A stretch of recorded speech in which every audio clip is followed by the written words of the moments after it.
हरे भरे जंगल के बीचों बीच एक सुंदर पेड़ था, ऊंचा, मजबूत और पुराना। उसी पेड़ की एक डाल पर मधुमक्खियों का एक बड़ा छत्ता था। उस छत्ते में हजारों मधुमक्खियां रहती थीं, हर किसी का काम तय था, हर किसी की जिम्मेदारी अलग थी। पर उस छत्ते में एक छोटी सी मधुमक्खी थी, नाम था मिनी। मिनी बहुत छोटी थी, बाकी सबकी तुलना में हल्की और कमजोर। वो हमेशा सोचती, क्या मैं भी कभी इतनी बड़ी मेहनत कर पाऊंगी जितनी रानी मधुमक्खी या सीनियर मधुमक्खियां करती हैं। रानी मधुमक्खी हर रोज अपने बच्चों की देखभाल करती, बड़ी मधुमक्खियां फूलों से रस लाती और कुछ छत्ते की सुरक्षा करती। सबका काम एकदम अनुशासन में चलता था। मिनी अक्सर थोड़ी देर से उठती, कभी फूलों तक उड़ते हुए बीच में थक जाती। बाकी सब मधुमक्खियां हंस देती, अरे मिनी, तू तो 5 फूल के बाद ही थक जाती है, तुझसे क्या होगा। मिनी मुस्कुराती और कहती, एक दिन मैं भी साबित करूंगी कि मैं भी मेहनत कर सकती हूँ। धीरे धीरे वसंत का मौसम आया, चारों तरफ रंग बिरंगे फूल खिल उठे। रानी मधुमक्खी ने आदेश दिया, सभी मधुमक्खियां बाहर जाओ और जितना हो सके उतना रस नेक्टर लाओ। ये हमारा साल का सबसे अच्छा समय है। सभी मधुमक्खियां अपने अपने दल में उड़ गईं। मिनी ने भी पहली बार हिम्मत की और अपने छोटे से पंखों के साथ ऊंची उड़ान भरी। पहले तो उसे डर लगा, लेकिन फिर हवा के साथ उड़ते हुए उसे आनंद आने लगा। वो एक फूल पर पहुंची, उसने रस लिया, फिर दूसरे पर गई, फिर तीसरे पर।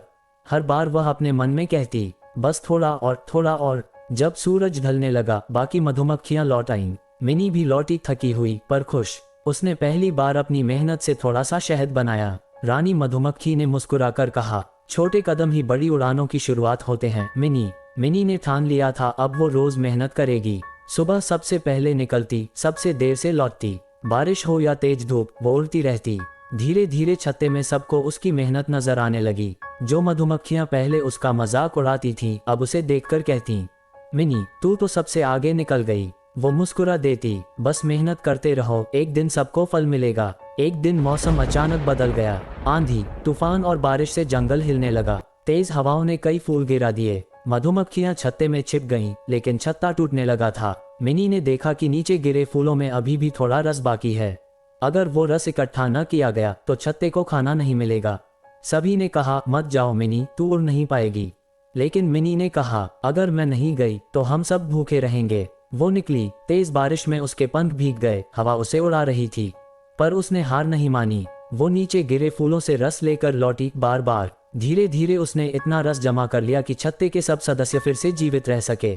रानी मधुमक्खी ने कहा, मिनी, आज तूने छत्ते की जान बचाई है। तू हमारी असली नायिका है। मौसम बीत गया, छत्ता फिर से मजबूत बन गया। मिनी अब बाकी सबके लिए प्रेरणा बन गई थी। हर नई मधुमक्खी से कहा जाता, अगर मेहनत की मिसाल देखनी हो तो मिनी को देखो। मिनी ने मुस्कुराकर कहा, मैंने कुछ बड़ा नहीं किया, मैंने बस वो किया जो जरूरी था, हर दिन थोड़ा थोड़ा मेहनत।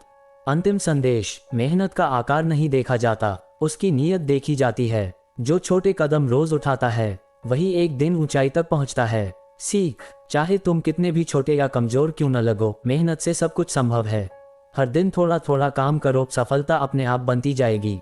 असली ताकत शरीर में नहीं, हिम्मत में होती है। अगर कहानी पसंद आई हो तो चैनल उम्मीद की कहानी को जरूर सब्सक्राइब करें, जहां हर कहानी देती है एक नई उम्मीद की किरण।